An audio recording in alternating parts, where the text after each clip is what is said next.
Warahmatullahi wabarakatuh. Selamat sore dan salam sejahtera. Kemarin kita menyaksikan bagaimana seorang Menteri Kelautan dan Perikanan ditangkap oleh KPK.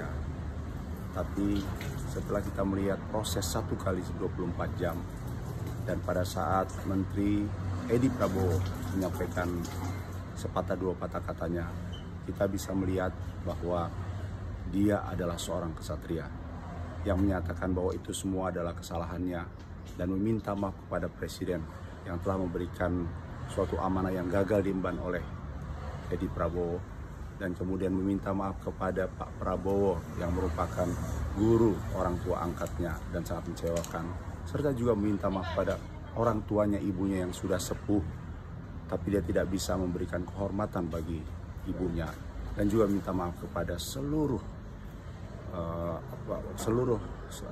Gerindra, anggota Gerindra, teman-teman seperjuangannya, di mana ia memalukan.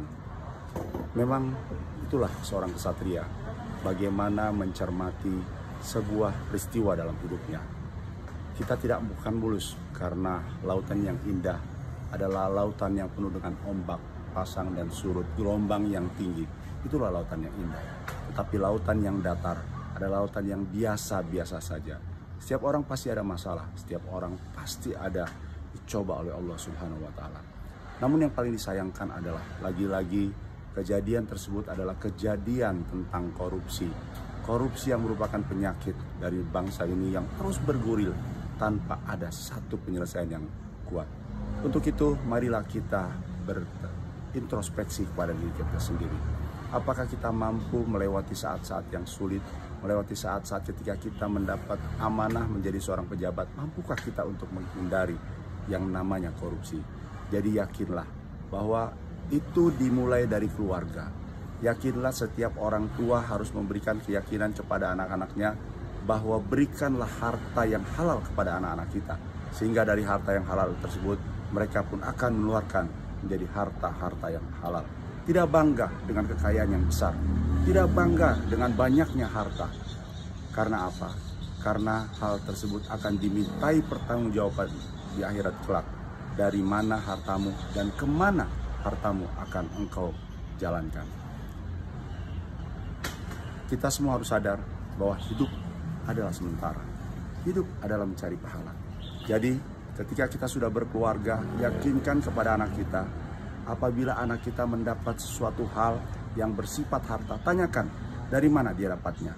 Tanyakan dari mana dia mendapatkan uang-uang dengan mengumpulkan sekian banyak, mendapatkan harta yang banyak, mobil, rumah, dan barang-barang mewah lainnya. Tetapi apakah harta tersebut benar-benar didapat dari hal yang halal dan thayyib? Ketika dia mendapatkan hal dan thayyib, kita bersyukur pada Allah.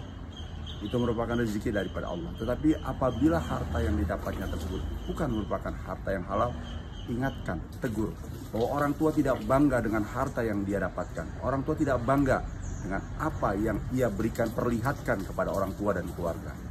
Dari situ akan mulai lahir sebuah generasi yang sedih apabila kita melihat orang yang kaya tetapi dia tidak mendapatkan harta yang halal, tetapi kita bisa melihat merendahkan orang-orang tersebut dihadapkan dengan apa yang dia miliki. Marilah kesadaran-kesadaran itu tumbuh dari keluarga kecil, dari lingkungan, sehingga kita bisa meraih masyarakat yang luas bahwa kita melawan tentang korupsi tersebut. Korupsi mengambil uang milik rakyat atau mendapatkan sesuatu berdasarkan jabatan kita, hindari, karena semua itu akan merusak bangsa, semua itu akan merusak nama keluarga, merusak nama pribadi, dan sekaligus pertanggungjawaban kita yang lebih berat di akhirat nanti. Dari kemana harta tersebut kita belanjakan, dari mana kita dapatkan, dan setiap harta yang kita miliki akan diminta pertanggungjawaban oleh Allah Subhanahu wa Ta'ala. Marilah kita berenung terhadap apa yang terjadi kepada Menteri Kelautan Bapak Edi Prabowo. Semoga hal ini menjadi pelajaran untuk kita semua, menjadi pelajaran untuk yang bersangkutan untuk lebih baik ke depan. Karena dunia hanya sementara. Yang benar kita berpikir tentang kehidupan akhirat. Jadikanlah kejadian ini bagi yang bersangkutan untuk mengukir prestasi di akhirat nanti. Jangan hiraukan dunia, karena dunia hanyalah setitik air yang kita celupkan di air, di lautan, kemudian kita jatuhkan. Hanya itulah dunia dibandingkan dengan indahnya. Terima kasih. Billahi taufiq wal hidayah. Assalamualaikum warahmatullahi wabarakatuh.